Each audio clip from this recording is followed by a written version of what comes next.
चलतु सांग मैंने यही नुआ डिजाइन रो केक टी को आज तैयारी करिबा।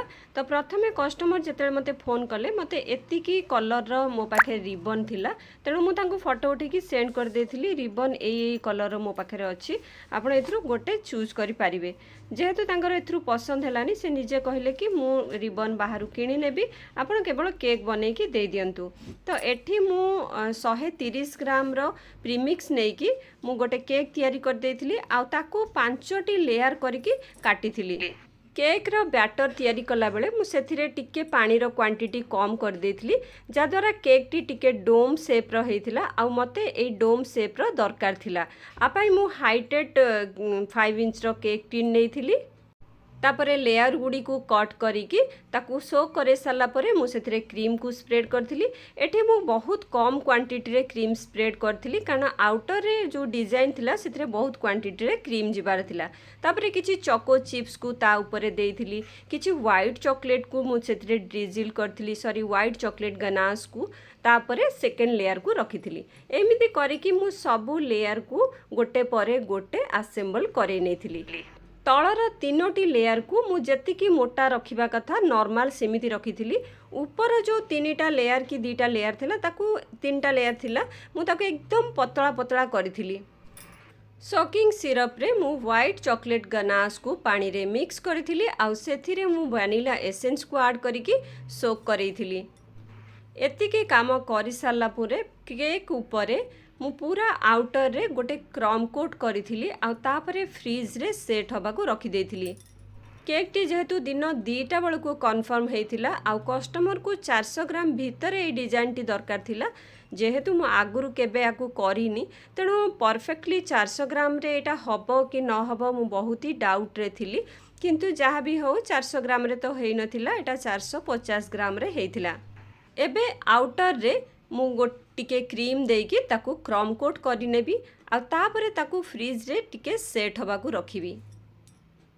या द्वारा केक ऊपरे जोठी भी टिके उच्चा नीचा थिबो से जागा गुडी को फिलअप हे जिवो, सेथि पई मु एमिति करथिली।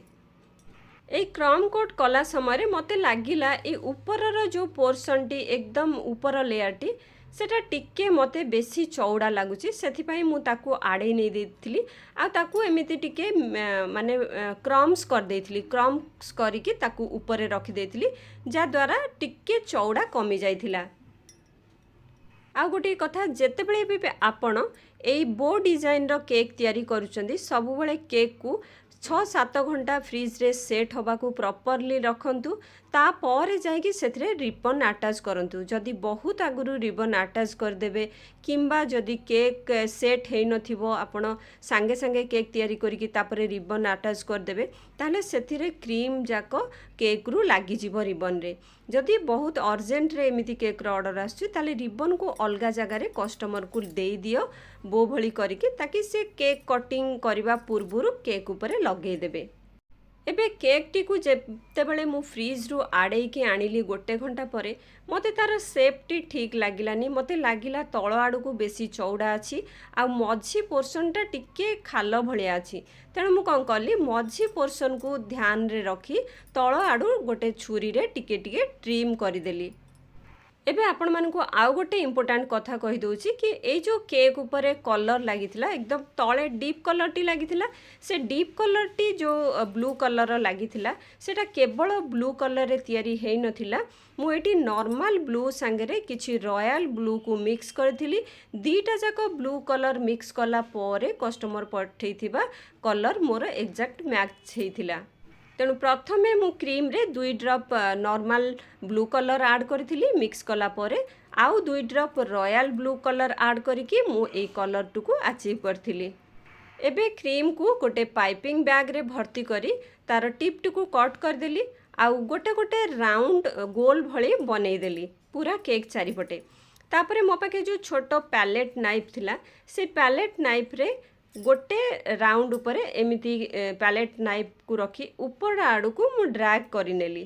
तापरे से पैलेट नाइफ रे जेतिकी क्रीम लागिथिला ताकू मु हाथ रे पोछिली, तापरे आउ गोटे राउंड को मु ड्रैग कली ऊपर को। एमिति करिकी दुई तीन टा कर सारा पर पुणी पैलेट नाइफ टाकू मु पानी रे भल भाव में धोईकी पोछिकी पुणी आउ गोटे को एमती ड्राग कली पुणी हाथ रे पोछिली पुणी आउ गोटे को कली पुणी हाथ रे पोछिली ए जो हाथ रे पोछिबा जिनसटा आपन को कंपलसरी करिया पड़िबो कारण जते ड्राग करिकी नेबे क्रीम ऊपर सेतेबेले पैलेट नाइफ पछपटे किछि क्रीम लागि जिवो जदि सेई क्रीम को आपन न हटौचंती ताले ता पाखरे जो राउंड टी रे आपन ड्राग करिवे ता दिहरे से क्रीमटा जाइकी लागिजिवो आउ जो एकदम आसीबा कथा फिनिशिंग आसीबा कथा से फिनिशिंग टी आसीबनी।